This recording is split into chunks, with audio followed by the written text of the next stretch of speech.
Vamos lá. E aí, meu povo, tudo certinho com vocês? E espero que sim. Hoje a gente vai estar gravando a última aula sobre, nesse período remoto, esse período de ensino um EAD. Alguns pontos. Lembre de assistir as aulas anteriores, principalmente a aula sobre o período, a questão da, perdão, que essa palavra agora. O período janino, porque é o período que cresce é a independência do Brasil, então é fundamental que vocês assistam essa aula para poder a partir de agora entender esse período que vai chamar de a regência Dom Pedro I, a independência do Brasil e o primeiro reinado dele, certo? Algumas ideias específicas. Esse período não é um período tão cobrado no Enem. O período mais cobrado no Enem é o período do segundo reinado, que a gente vai trabalhar presencialmente, certo? Então, mesmo que eu deixei presencialmente para vocês, para ficar mais claro essa ideia, ok? Vamos lá, vamos com calma. Calma, entre aspas, né? Que eu falo muito rápido, mas se coloca no YouTube aí na velocidade mais devagar que dá certo. Assista essa aula porque vai ser fundamental para vocês entenderem o segundo reinado, ok? Apesar de não ser um ponto tão cobrado. Vamos lá, deixar de enrolação. Alguns pontos. Lembrar do período janino, lembrar da vinda da família real para o Brasil, o crescimento da independência, o crescimento do Brasil independente de Portugal, certo? O fim do pacto colonial, aquele pacto que estabelecia a exclusividade comercial.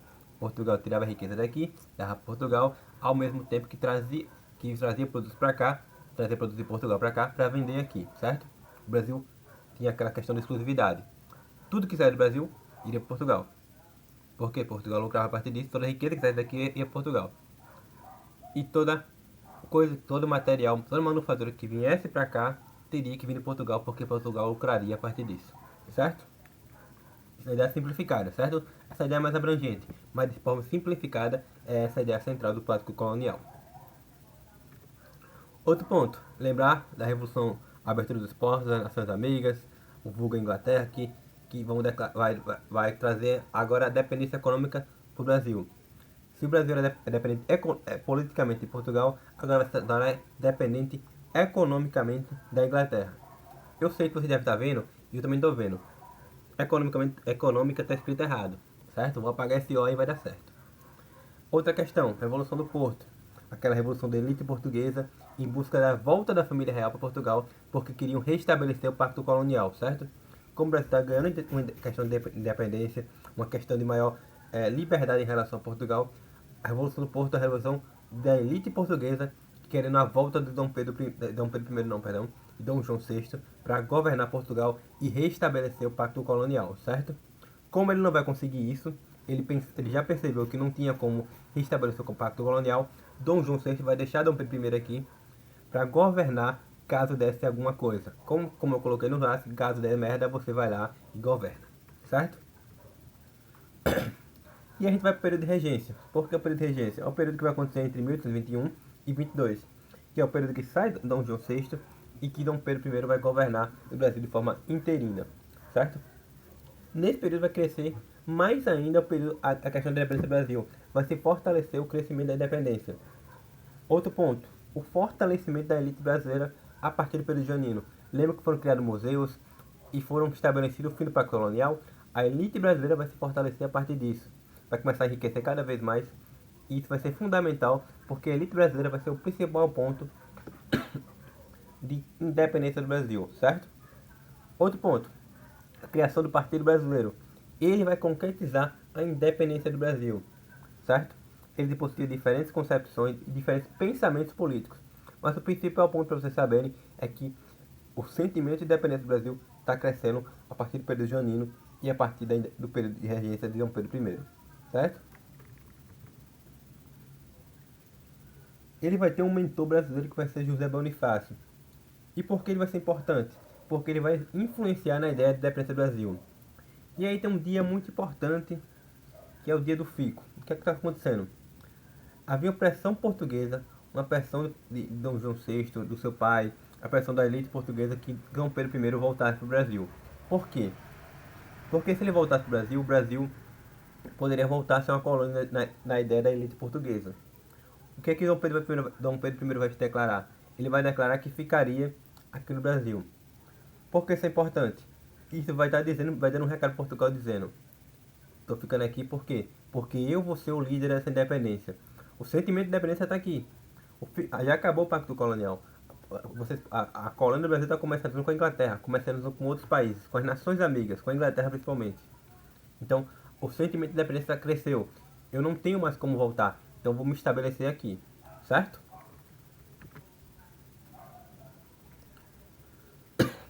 Aqui é o dedo fico, alguma imagem que mostra, né? A demonstração do dedo fico. Aqui é um memezinho que eu botei para vocês verem. Diga ao povo que fico, certo? O dedo fico é significativo por quê? Porque ele mostra como Dom Pedro I queria participar do processo de independência. Ele queria ser a figura central nesse processo, certo? E aí Dom Pedro I vai mostrar outros pontos que vão mostrar essa independência em relação a Portugal. Por quê? Ele vai criar o Cúmplice. O que é isso? Ele vai dizer, mané é decisão de Portugal, do rei de Portugal, mané é decisão do meu pai, Dom Pedro I. A partir de agora, qualquer determinação passaria pela sua aprovação. Se a determinação vinha da metrópole, vinha de Portugal para o Brasil, a partir de agora, ela vinha para a metrópole Portugal e Brasil, poderia até vir, mas ela teria que passar pelo aval, pela aprovação de Dom Pedro I, certo? Ele está estabelecendo um poder maior para ele e também está dizendo, o Brasil agora não depende de Portugal. O Brasil agora é politicamente independente de Portugal, certo? Outro ponto, vai criar a Assembleia Constituinte em 1822, em julho de 1822. Nada disso de voltar a ser colônia. O Brasil vai virar um país. Ele está criando leis próprias do Brasil, certo? Criar uma lei própria é estabelecer o Brasil como um Estado independente de Portugal, certo? Está colocando fim ao Pacto Colonial. O ponto fundamental de vocês entenderem. Por favor, guardem isso no fundo do coração de vocês. A transformação social que está acontecendo. A transformação.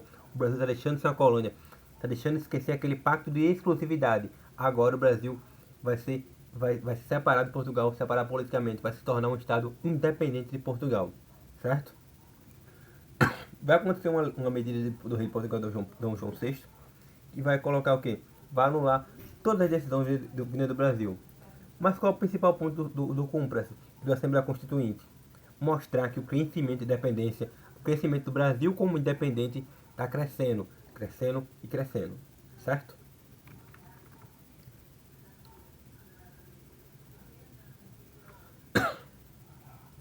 Outro ponto específico, lembre que a ideia de Brasil não existia. Lembre que os estados, pela ideia das capitanias hereditárias, ficaram muito fortes, as províncias. Então, as capitanias hereditárias, tornar o Brasil independente não garantiria a unidade do território brasileiro, como é hoje, ou como é semelhante do que é hoje. Então, mesmo se Dom Pedro I declarasse independência em relação a Portugal, ou a elite brasileira se declarasse independente em relação a Portugal, o Brasil essa independência não garantiria a estabilidade do território, não garantia a unidade do território brasileiro.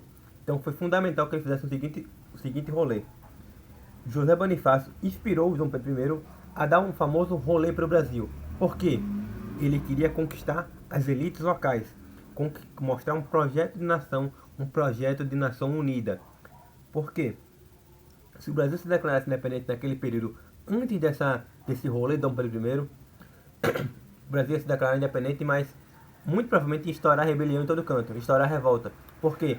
Iam querer a separação do Brasil, a separação de Dom Pedro I, a separação do Estado Central de Dom Pedro I em relação à colônia.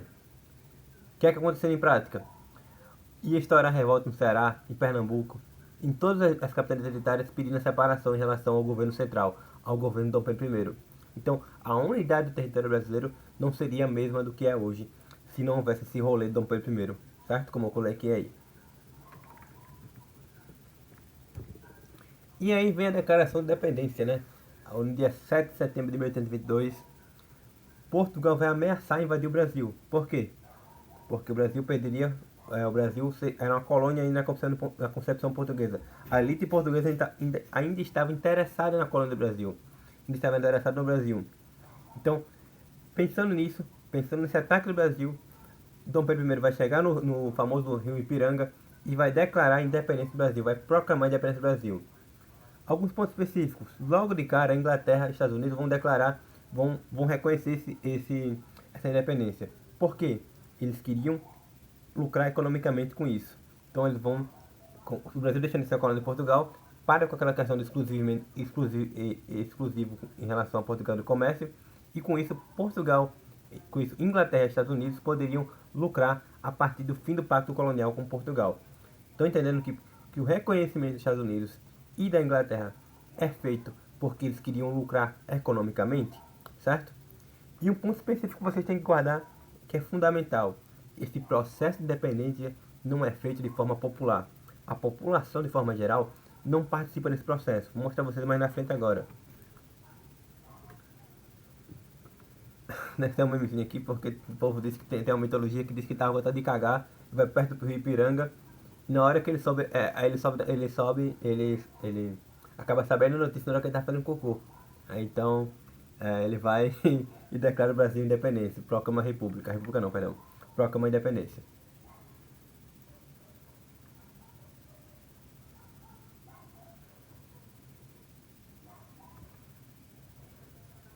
Grito do Ipiranga.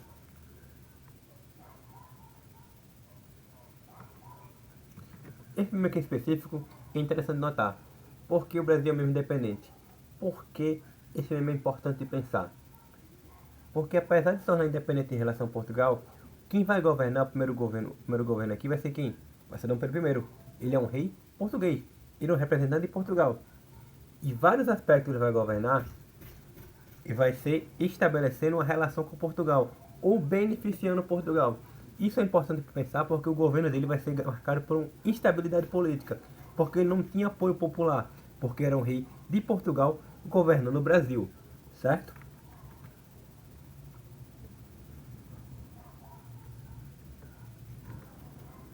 Então, sequência de memes. E é um ponto específico que vocês têm que lembrar. Nesse ponto aqui não é tão importante, mas isso aqui mostra também a questão de países não, perdão, nossa, países não, fui muito longe, em que províncias e capitanias não estavam identificados com esse novo projeto. Apesar de Dom Pedro ter dado rola no Brasil, ter dado aquela ideia de tentar convencer as elites locais, a unidade do território ainda não estava garantida. Então ele vai contratar mercenários, contratar tropas para poder represar movimentos contrários à independência, movimentos contrários àquela ideia do Brasil unificado, certo? Vai mandar tropa para Bahia, Maranhão e Pará para defender contra Portugal e defender também contra movimentos revoltosos que pudessem haver nas capitanias, certo? E um ponto fundamental: o processo de independência não é um processo revolucionário. Por quê? Porque ele vai manter as estruturas coloniais após a independência. Por exemplo, a aristocracia agrária vai se manter, a escravidão e todas as estruturas coloniais se mantêm, certo? O que vai mudar é o quê? Aquela ideia de exclusividade, da metrópole, o pacto colonial. Mas vão manter as estruturas coloniais, aquela mesma elite agrária, aquele mesmo sistema de escravidão. Ele vai se permanecer por todo o período do Império. Então, não é um processo revolucionário, certo? Esse aspecto é importante e pode ser cobrado no Enem. Outro ponto fundamental que eu já dei um pouquinho a vocês: o processo de independência feito por Dom Pedro I não foi um processo feito pela população. Ele é um processo evolucionário, processo feito pelo quem? Pela elite brasileira. Não houve participação popular nesse processo de independência. A população, de forma geral, nem sabia que o Brasil se tornou independente de Portugal. Vai saber muito tempo depois. Então, não houve participação. O Brasil se torna independente de Portugal, mas não é mais uma colônia, mas as continuidades do Brasil, é, é, as mudanças sociais do Brasil são poucas. Não há ruptura, há mais continuidade do que ruptura no Brasil, certo? Esse slide explica perfeitamente como foi o processo de independência, certo? Se não ficou claro, leiam e releiam esse slide, porque vocês vão entender todo o processo de independência do Brasil a partir dele, ok? Aí então, outro ponto que vão manter a escravidão. Eu tenho muita dificuldade em dar aula nesse estilo remoto, porque eu gosto de dialogar com vocês, eu fico perdido no que falar, certo? Uma questão de tempo pra vocês fazerem, pausem, façam. O cabarete vai estar lá no final, então não vou nem entrar com a questão de falar com a questão certa e errada. Agora eu vou entrar no primeiro reinado, certo? Vai acabar o período regencial, o período que ele vai governar durante um ano, esse período de independência do Brasil, e agora vai entrar o primeiro reinado, certo? Ponto fundamental que você deve guardar. O período do primeiro reinado é um período marcado pela instabilidade política do Brasil. Porque ninguém começa bem como Estado, ninguém começa bem como nação. Então, esse período regencial é marcado pela instabilidade política. O período que Dom Pedro I é um governador da Portugal governando o Brasil. Então, a população, a elite não vê ele como algo positivo. Então, ele vai governar o Brasil e esse período vai ser marcado por instabilidade política. Guardem essas palavras, porque ela já foi cobrada ali exatamente dessa forma e dá para você entender todo o período do primeiro reinado a partir dela. Uns pontos específicos. A Assembleia Constituinte de 1823. Existiam vários grupos, liberais que desejam manter a intervenção de Dom Pedro I, os conservadores de manter Dom Pedro I como monarca. Os liberais queriam um desejo menor de intervenção de Dom Pedro I, queriam uma política mais ligada a um despotismo esclarecido, a uma ideia de um governo mais liberal, um governo mais republicano. Os conservadores mantêm a ideia de um monarca centralizador, como Dom Pedro I vai querer estabelecer.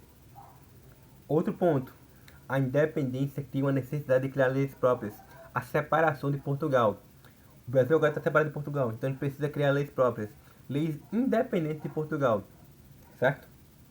A primeira Constituição vai ser a Constituição da Mandioca. Essa Constituição vai ser a Constituição da Mandioca porque ela vai dizer que você tem que ter uma certa quantidade de dinheiro para poder votar. E também vai ter influência liberal. Só que Dom Pedro I vai colocar fim nessa Assembleia Constituinte. Ele vai dizer, acaba com essa bagaça, não gostei dessa Constituição, vou criar uma própria minha. E ele vai criar a Constituição, ele vai literalmente queimar a Constituição e vai criar a Constituição de 1824, que vai ser a Constituição que vai funcionar durante todo o período do Império, certo? Vai ser usada por Dom Pedro I e pelo seu pai, Dom Pedro II, certo? Essa Constituição vai se estabelecer alguns pontos. Por exemplo, o padroado. A Igreja Católica estaria subordinada ao Estado. Então, ele seria, tipo assim, ele escolheria o representante da Igreja dentro do Brasil, certo? Outro ponto, uma centralização política. Ele criou o poder moderador, um poder que existe o poder executivo, existe o poder legislativo e judiciário, existe. Mas ele estaria acima deles e seria um poder moderador. Ele poderia intervir em qualquer um deles, certo? Outro ponto, um voto censitário, um voto a partir da renda.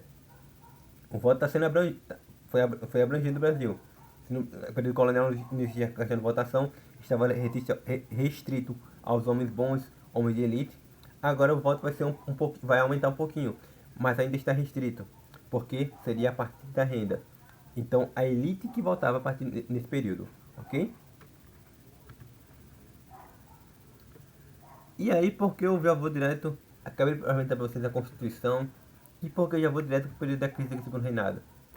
Porque o período do segundo reinado, primeiro reinado, perdão. Nossa, recapitular. Porque acabei de falar da Constituição de 1824 e porque eu já vou direto para o período da crise do primeiro reinado. Porque o período da crise do primeiro reinado, do primeiro reinado, ele é marcado pela instabilidade política e um período de rejeição a Dom Pedro I. Lembre, ele é um rei português morando, um rei português governando o Brasil. Então a elite e a população, de maneira geral, não reconhecia ele como uma pessoa brasileira, certo? Deixa eu mostrar a vocês alguns aspectos, vou mostrar essa crise do primeiro reinado. A Confederação do Equador começa a estourar revoltas que eram uma separação em relação ao Brasil, em relação ao Estado centralizador. Então, a Confederação do Equador de 1924 mostra isso. Ele não aceitava ele não aceita a falta de liberdade colocada na Constituição, aquele poder moderador, aquele poder centralizador. Então, a Confederação do Equador seria unir alguns estados do Nordeste e da Pernambuco e se separar politicamente e criar um novo estado. Criar um novo estado centralizado em Pernambuco. Claro, essa Confederação do Equador vai ser reprimida por Dom Pedro I. Lembre da contratação de mercenários. O Brasil não possui um exército próprio até aí. Então, Dom Pedro I vai contratar mercenários e vai reprimir através da morte do seu líder, Frei Caneca.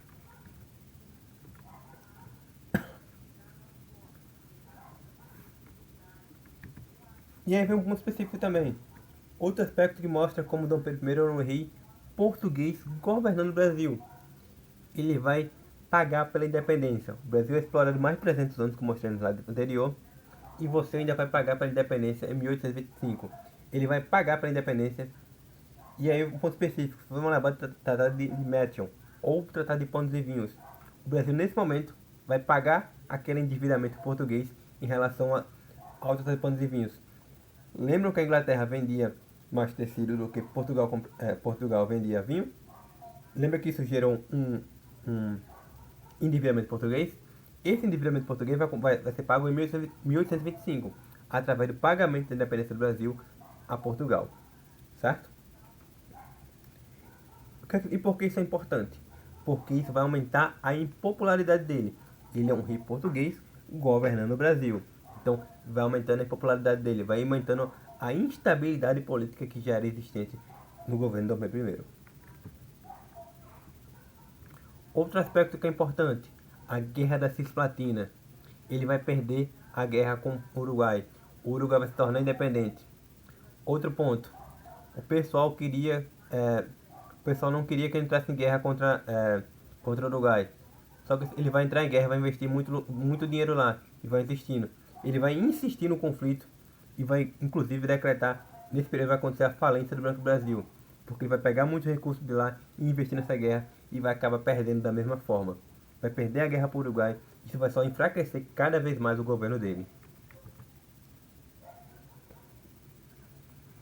E aí vem a gota d'água do período Dom Pedro I. Ele vai inventar de dar um rolê para o Brasil para tentar conquistar apoiadores. E aí ele chega ao Ouro Preto e vai ser hostilizado pela população, vai ser expulso. E quando ele volta para o Brasil, conservadores portugueses resolveram fazer uma festa para ele, uma festa para apoiar o imperador, porque viram aquele contexto social, o pessoal estava reclamando muito com ele, aquela instabilidade política. O que vai acontecer? Em 1831 vai acontecer a Noite das Garrafadas. Quando ele volta para o Brasil e volta para o Rio de Janeiro, depois de ser expulso em Minas Gerais, apoiadores portugueses, conservadores portugueses vão entrar em protesto com liberais, entrar em conflitos. Porque os liberais que não queriam o governo Dom Pedro eram contra aquela ideia, e era contra aquela ideia liberal, e vai acontecer a Noite das Garrafadas. Era uma insatisfação popular e uma insatisfação de liberais contra o governo Dom Pedro I. Inicialmente começou naquela famosa briga de bar, aquela noite de garrafada, jogando garrafa no outro. Mas qual é o ponto fundamental de entender a noite das garrafadas? Entender a instabilidade política e entender como ele era impopular com a população, impopular com os liberais, impopular com a elite de forma geral. Apenas conservadores que queriam manter aquela questão do monarca, que acreditavam que Dom Pedro I deveria continuar governando o Brasil. Esse foi o grande estopim do primeiro reinado. Por quê? Ele vai abdicar o trono e vai retornar a Portugal. Por quê? Porque lá em Portugal, Dom João VI, que era o pai dele, tinha morrido. Então ele volta para Portugal para tentar governar Portugal. E quem é que vai deixar aqui? Vai deixar aqui Dom Pedro I, que seria o futuro herdeiro do trono. Qual é o ponto fundamental? O primeiro reinado, como eu falei a vocês, ele é marcado pelo período de estabilidade política, social e econômica. Lembra da Guerra Cisplatina, lembra da Noite das Garrafadas, lembra do pagamento pela independência, lembra da Confederação do Equador. Tudo isso demonstra uma instabilidade política no período do primeiro reinado, certo? Tem mais alguma coisa a se falar? Não tem? Espero que vocês tenham pausado aqui para fazer a questão, que não dei spoiler para vocês. É isso. Bons estudos.